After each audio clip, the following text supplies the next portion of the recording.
Okay, I always get a lot of requests when people come to my home about my doorknobs. And so I'm going to show you my doorknobs from all over my house. Check these out. You have them going to the bathroom? Yes, I do. What about to the bedroom? Yep, I have them to the bedroom. Do you have those doorknobs in your closet? Yes, of course I have them in my closet. On your bedroom door? Yep, definitely on my bedroom door. Heading into the laundry room? Yes, of course I've got them in the laundry room. Doorknobs in the pantry? Oh yes. Look at the way those colors dance on it. Of course I have that doorknob on the pantry. Headed to the backyard? Yep, you're gonna find those doorknobs. They are everywhere. To the front door? Of course to the front door. The guest bathroom? Oh yes, definitely the guest bathroom. You have those headed into your home gym?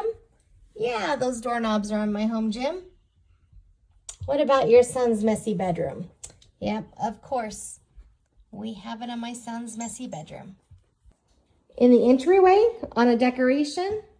Yep, of course. In the entryway on a decoration. Headed out to the garage? Yeah, of course. Headed out to the garage.